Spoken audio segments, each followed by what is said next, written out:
63 साल पुराना income tax का कानून आखिर बदलने जा रहा है। नए इनकम टैक्स बिल 2025 में ऐसे प्रावधान हैं जो सुनने में चौंकाने वाले हैं। क्या वाकई 12 लाख रुपए तक की कमाई पर अब कोई टैक्स नहीं लगेगा? या इसमें कुछ पेच हैं जो हर टैक्स पेयर को जानने जरूरी है? आइए शुरुआत से समझते हैं इस बड़े बदलाव को। भारत की टैक्स प्रणाली में यह दशकों बाद सबसे बड़ा सुधार है। मौजूदा इनकम टैक्स एक्ट 1961 बीते 6 दशक में सैकड़ों बार संशोधित हो चुका था, जिससे कानून पेचीदा बन गया था। नया बिल आसान भाषा और सरल नियमों के साथ आया है, ताकि आम करदाता भी इसे समझ सके। सरकार का दावा है कि इससे कंप्लायंस आसान होगा, विवाद कम होंगे और मध्यम वर्ग को कुछ राहत मिलेगी।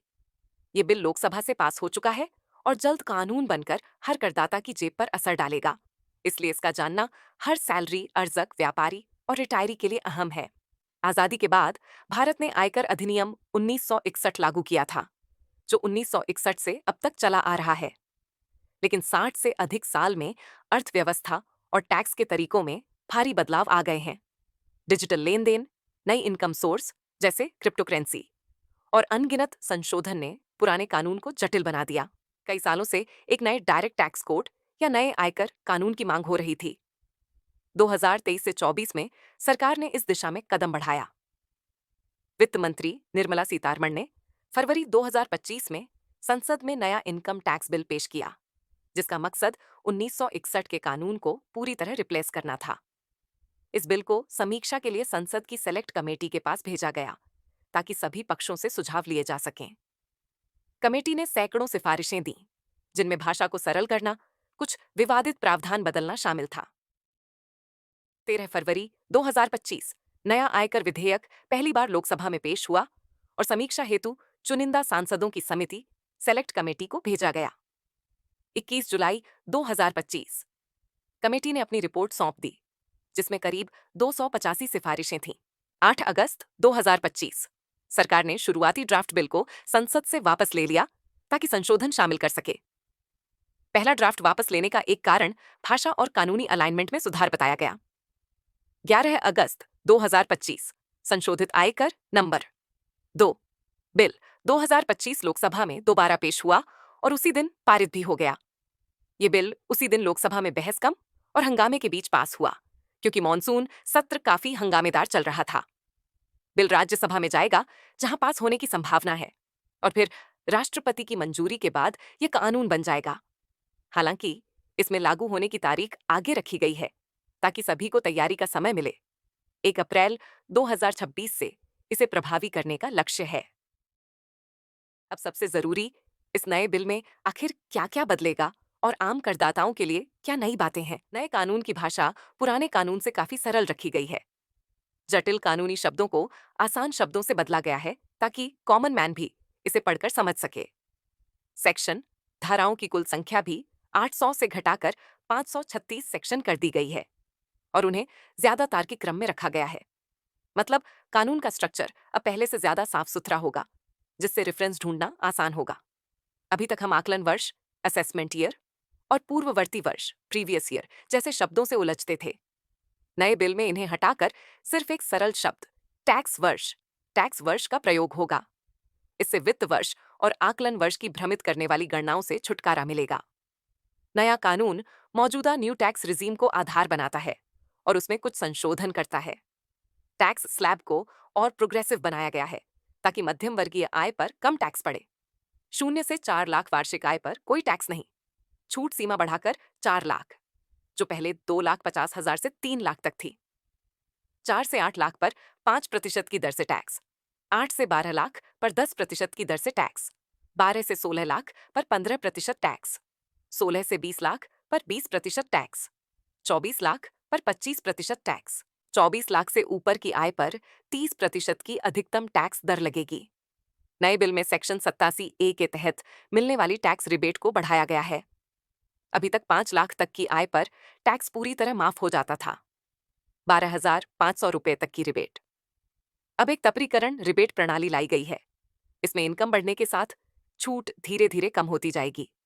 7 लाख रुपए तक की आय पर पहले की तरह 100% टैक्स छूट जारी रहेगी और अधिकतम रिबेट की रकम अब कर दी गई है। इसका असर यह होगा कि लगभग 12 लाख सालाना आय तक यदि नए स्लैब के हिसाब से टैक्स बनता भी है, तो रिबेट के जरिए वह या तो पूरी तरह खत्म हो जाएगा या नाम मात्र का रह जाएगा। मतलब साधारण स्थितियों में 12 लाख रुपए तक की आय प्रभावी रूप से टैक्स फ्री मानी जा सकती है। हालांकि 12 लाख रुपए से ऊपर की इनकम पर यह छूट क्रमशः घटते घटते समाप्त हो जाएगी। सरकार का संदेश साफ है, मध्यम वर्ग को अधिक राहत देना और लोगों को नई टैक्स प्रणाली अपनाने के लिए प्रोत्साहित करना। आम करदाताओं के मन में शंका थी कि नए कानून से टैक्स दरें बढ़ेंगी या घटेंगी। सरकार ने स्पष्ट किया है कि इस बिल का उद्देश्य वर्तमान टैक्स दरों को बदलना नहीं है, बल्कि कानून की सरलता को बढ़ाना है। यानी जो टैक्स स्लैब और दरें हाल के बजट में घोषित थीं, वही रहेंगी। कोई नया टैक्स नहीं लगाया गया है, न ही बड़े टैक्स कट दिए गए हैं। इनकम टैक्स डिपार्टमेंट ने भी सोशल मीडिया पर कहा कि नए बिल से टैक्स रेट्स पर फर्क नहीं पड़ेगा, इसीलिए अफवाहों पर ध्यान न दें। ये सुधार भाषा और प्रक्रियाओं का है, न कि आपके टैक्स की रकम का। कम से कम तुरंत तो नहीं। नए कानून में डिजिटल फर्स्ट अप्रोच अपनाई गई है। फेसलेस असेसमेंट और अपील की व्यवस्था को और मजबूती दी गई है, ताकि करदाता और अफसर आमने सामने न हो। सब काम ऑनलाइन और ट्रांसपेरेंट तरीके से हो सके। इसका मकसद मानवीय हस्तक्षेप कम करना और भ्रष्टाचार की गुंजाइश घटाना है। साथ ही डेटा के आधार पर टैक्स कलेक्शन बढ़ाने की बातें हैं। मतलब बड़े डेटा एनालिसिस टेक्नोलॉजी की मदद से टैक्स चोरी पकड़ना भी आसान होगा और ईमानदार करदाताओं के लिए सब कुछ सुगम होगा। नए बिल में कुछ प्रावधान करदाता के हक में जोड़े गए हैं। उदाहरण के लिए, अगर आप देर से रिटर्न भरते हैं, मान लीजिए किसी बीमारी या तकनीकी समस्या की वजह से डेट निकल गई, तब भी आपको रिफंड मिल सकेगा। पुराने कानून में अंतिम तारीख के बाद रिफंड का क्लेम नहीं होता था। अब जेन्युइन कारण होने पर सरकार रिफंड देने पर विचार करेगी। इसी तरह अब आयकर विभाग को सख्त कार्रवाई जैसे छापे जब्ती करने से पहले पूर्व सूचना देना अनिवार्य होगा। यानी करदाता को बचाव या सफाई का मौका मिलेगा, अचानक से कार्रवाई नहीं होगी। ये बदलाव करदाताओं को सुरक्षा और मानसिक शांति देने के लिए है। पुराने कानून में हाउस प्रॉपर्टी इनकम की कैलकुलेशन को लेकर कुछ असमंजस थे। नए बिल में साफ लिखा गया है कि अगर आपके पास रेंट पर मकान है, तो किराए से पहले नगर पालिका के टैक्स घटाने के बाद शेष राशि पर 30% स्टैंडर्ड डिडक्शन मिलेगा।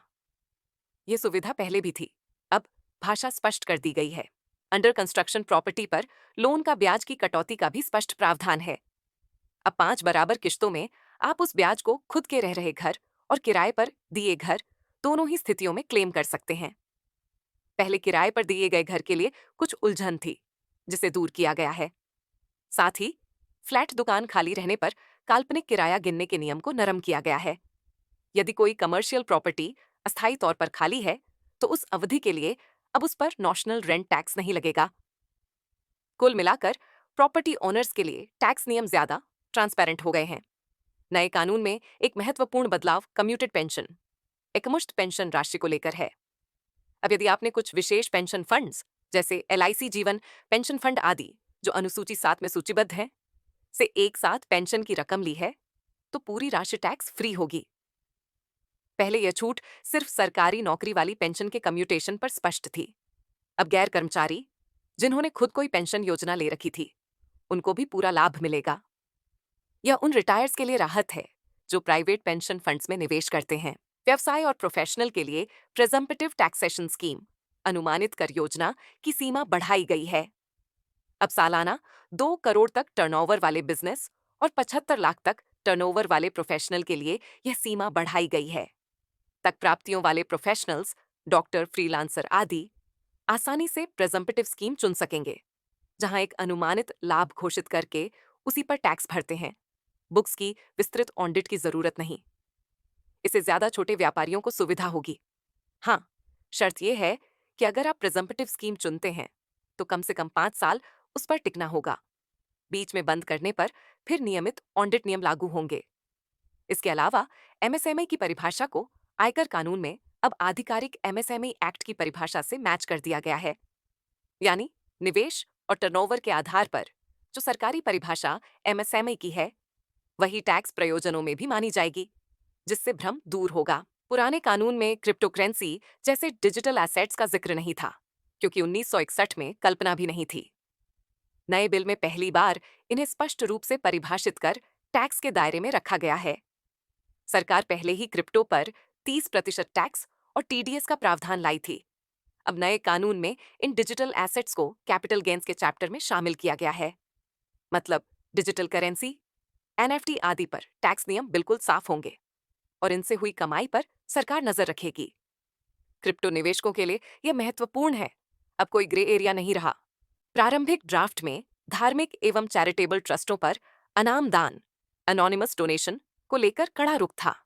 शायद किसी सीमा से ज्यादा अज्ञात दान मिलने पर उनके टैक्स छूट पर असर पड़ सकता था। लेकिन संसदीय कमेटी ने सुझाव दिया कि ऐसे ट्रस्टों की टैक्स छूट अनाम दान की वजह से न रोकी जाए। संशोधित बिल में सरकार ने यह सुझाव माना है।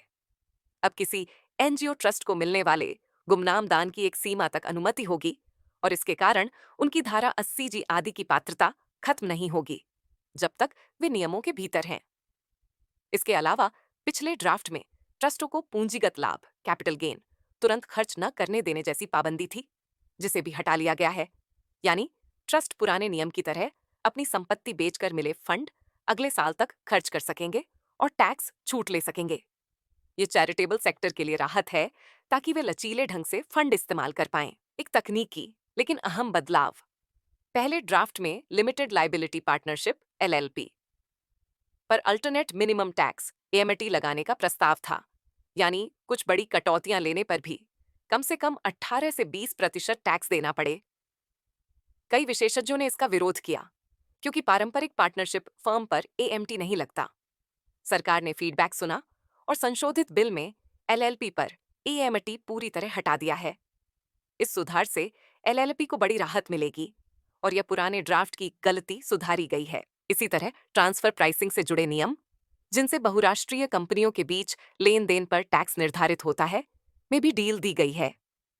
उदाहरण के लिए पहले बिल में अगर दो कंपनियों में किसी भी समय एक ही प्रबंधन या नियंत्रण रहा तो उन्हें संबद्ध एसोसिएटेड एंटरप्राइज मानकर ट्रांसफर प्राइसिंग के दायरे में लाया जा सकता था। इस पर उद्योग जगत ने आपत्ति जताई कि यह परिभाषा बहुत व्यापक और सब्जेक्टिव है। अब नए बिल में साफ किया गया है कि सिर्फ विशेष परिस्थितियों में, वह भी वित्त वर्ष के अंत में मौजूद शेयर होल्डिंग नियंत्रण के आधार पर ही कंपनी को एसोसिएटेड माना जाएगा।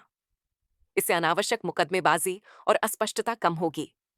कुल मिलाकर कॉरपोरेट सेक्टर से आए उचित सुझावों को सरकार ने शामिल किया है ताकि नए कानून में कोई भारी त्रुटि या विवाद ना रहे। आयकर कानून के कई प्रावधान जो अलग अलग जगह बिखरे थे, उन्हें अब ग्रुप किया गया है।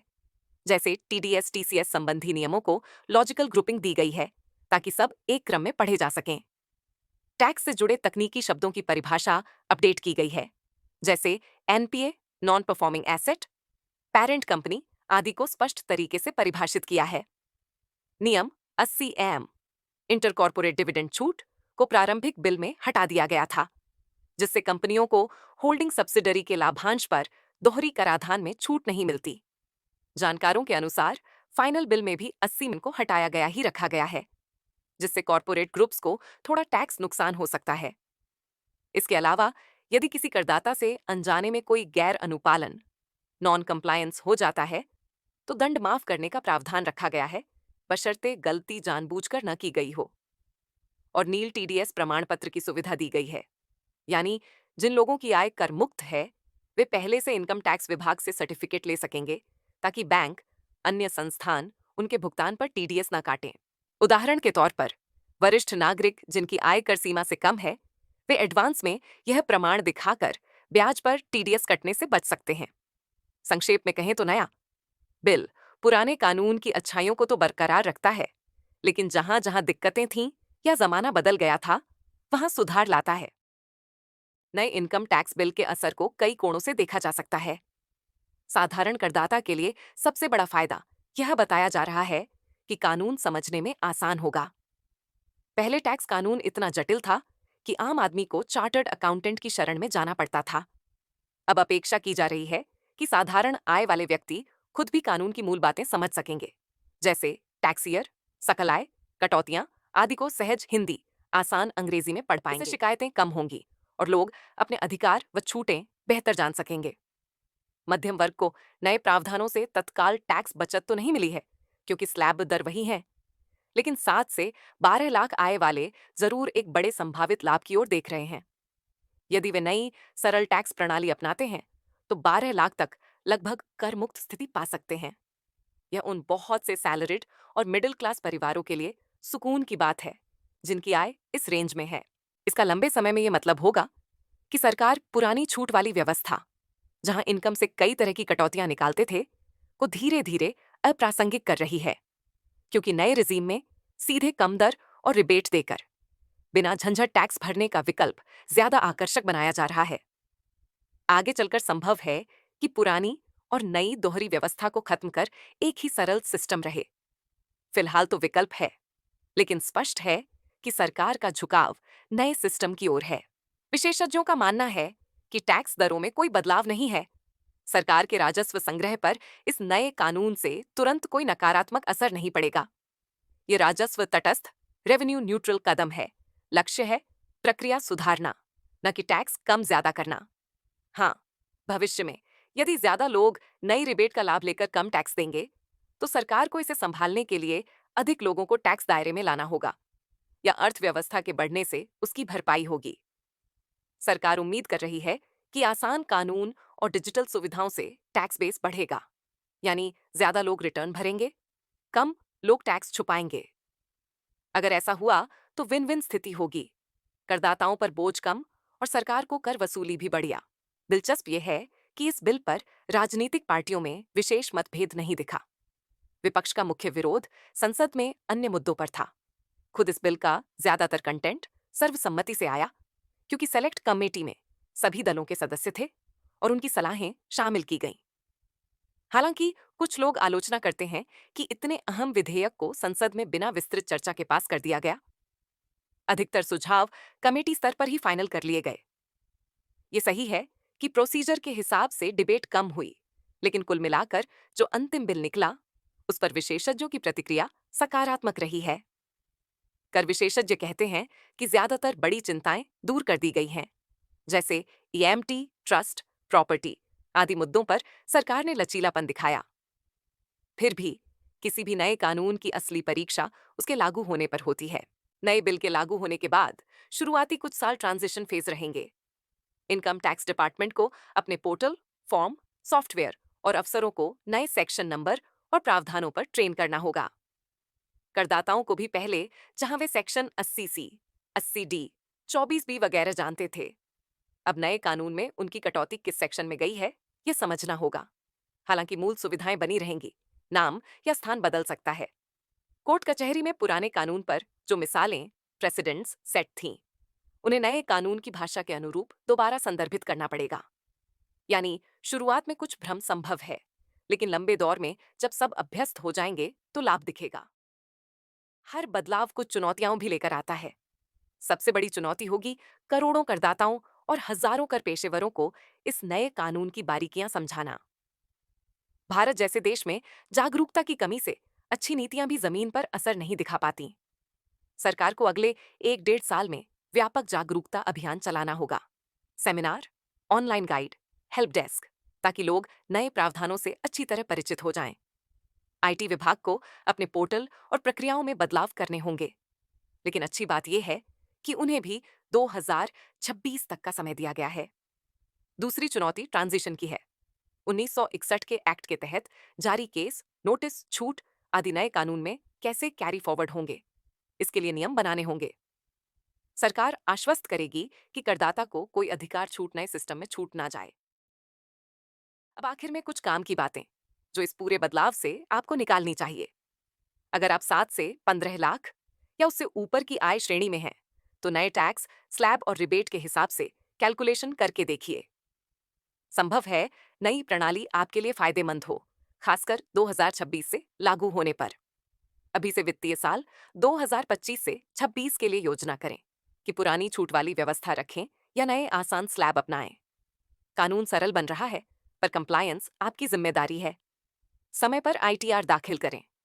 अब तो देर से भरने पर भी जायज कारण होने पर रिफंड मिल जाएगा, पर बेहतर है समय पर फाइल करें ताकि आगे दिक्कत ना हो। अगर आपकी सालाना आय 12 लाख के आसपास है, तो टैक्स प्लान करते वक्त नए रिबेट को ध्यान में रखें।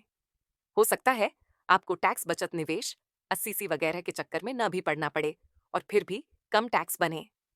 अपने सीए या टैक्स सलाहकार से इस बारे में चर्चा करें कि 2026 में आपको कौन सा विकल्प सूट करेगा।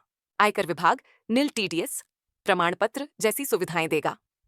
अगर आप सेवानिवृत्त हैं या आपकी आय टैक्स सीमा से नीचे है लेकिन बैंक टीडीएस काटता है, तो ऐसे सर्टिफिकेट के लिए आवेदन कर सकते हैं ताकि आपका कैश फ्लो प्रभावित ना हो।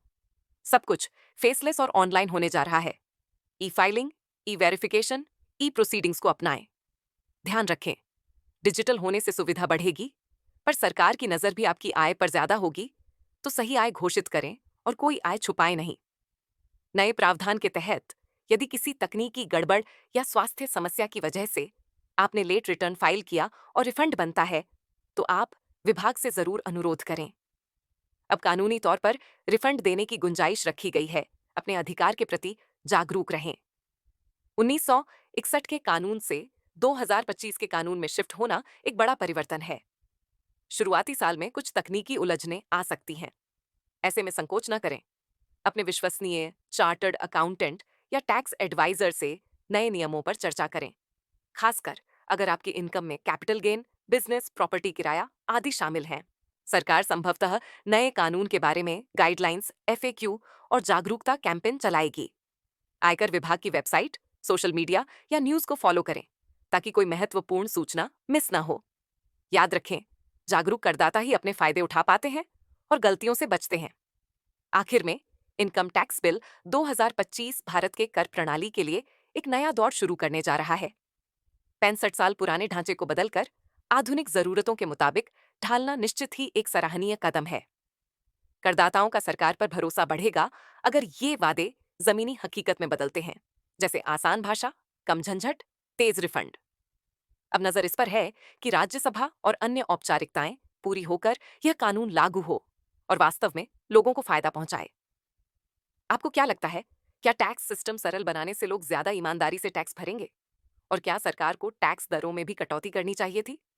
अपनी राय हमें कमेंट में जरूर बताएं। आपके विचार इस अहम मुद्दे पर जानना दिलचस्प होगा। धन्यवाद।